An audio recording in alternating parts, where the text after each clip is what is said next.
the point that the Metis are making is that the Cookies wanted president's rule and they wanted Biren Singh's resignation. Now they've got both, so they have won. Dr. Mary, would you come in here and tell us how you view president's rule in the state and whether you view it as a tool to push the state into further turmoil, like the Metis are saying? Yeah, thank you so much for inviting me to this show. One thing I would like to tell about the resignation of Biren is that people have been saying that at last the Cookies have been demanding the resignation of Biren, and then now that he has resigned and president's rule is imposed. And this is something which we have demanded since almost more than 600 days back. So that was even I still remember that was in the end of May, and it was in June 2023 that we already demanded the resignation of Biren Singh as well as imposed president's rule. And then doing that almost after 2 years, after 2 years, I don't think it is something which is going to be beneficial to the Cookie society, because the divide is so much. There's already a de facto separation, and I think we need to realize that and seeing all this, it's very important that we need to get into. And now that Biren has resigned, he has already admitted his guilt.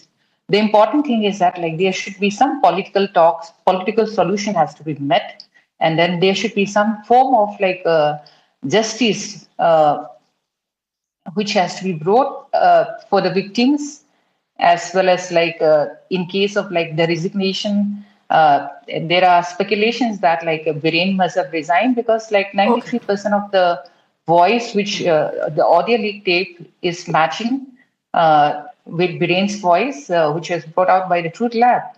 So we need to take into consideration. And then the other point is which says that the next day Biren resigned on the 9th, and the next day there was supposed to be a no confidence motion. So I think the BJP doesn't want a slap on their face, because they know that Biren is not a popular leader amongst his own partymen. Sure. So these are the things which we have to really look into. And then I think this is something which is expected of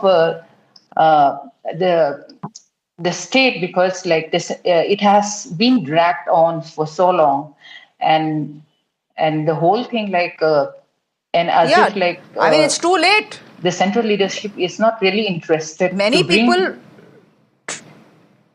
Yeah. No, many people will argue that if you have a chief minister who has presided over violence for 20 months, it is way too late.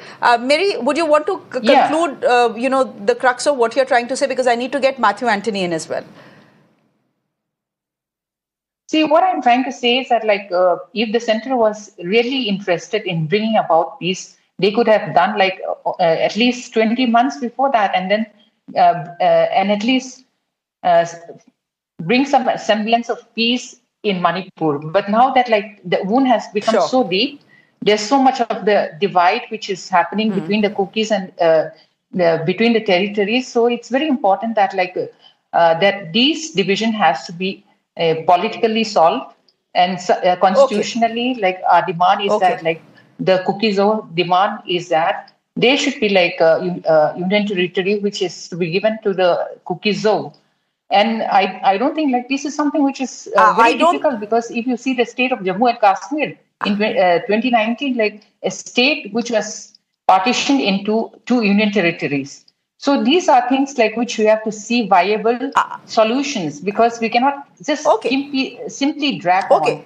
And it's very important that the center should Mary, not only you are saying see essentially you are asking for an independently administrator the smaller community also. Okay, but essentially what you are looking for is a separate state or a separate administrative some unit. Form of I'm not sure how many people, especially within the central government, will be okay with it. But Mathew Antony, where do you come in on that? The Cookies are saying we are very clear that it will be difficult for us to coexist with the Metis. We need either a separate state or a separate administration for ourselves. Where does the Congress party stand on that? See, the Congress party is very clear on the stand that we want the Manipur to be retained as a state. Okay, there is so much of wound which is being created by the BJP government.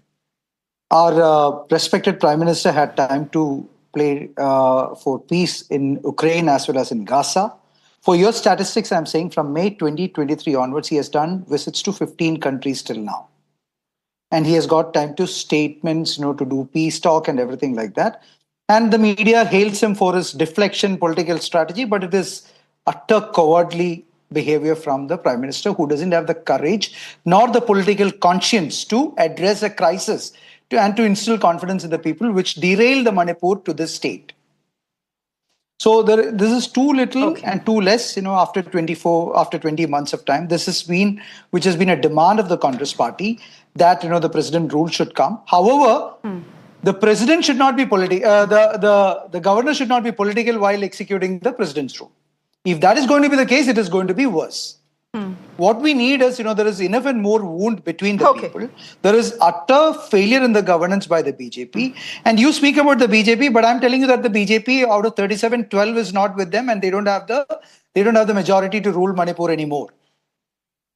So that is why, they just kind of made the chief minister resign a day before the no confidence motion, or, when the no confidence motion was pushed, because 12 BJP MLAs are not with them. NPP has moved out. KP has moved out. So BJP is not in majority in Manipur, though the assembly has got till 2027. So the president rule is going to continue. The question is whether the governor is going to be impartial. If the governor is not going to be impartial, this is going to be even more further crisis in the state of Manipur. If the government is going to be impartial, and then there is an inclusive approach between all the stakeholders, then there is a possibility of trying to kind of instill some confidence and building peace there. Our leader, Rahul Gandhi, has visited Manipur thrice. Yeah. And then he tried to, he didn't try to put fuel on the fire. He only said, that the Prime Minister, as a Prime Minister, should have had the courage and the responsibility to come to the state when all others have gone to that state to build peace. Okay, Mr. Antony. And I'm asking a question to the, audience also, I understand, and to you also. Why the Prime Minister is simply avoiding Manipur? Doesn't he have the courage, or doesn't he have the accountability to the state of Manipur? Mathew Antony, that is for the BJP and the Prime Minister to answer. I'm no one to answer. No, it's for the countrymen. But thank you very much for joining us. Women to decide, Shreya, not the BJP. Dr. Mary, thank you very much. Dr. Noni, thank you very much. Theek. Mathew Antony, we are done, out of time.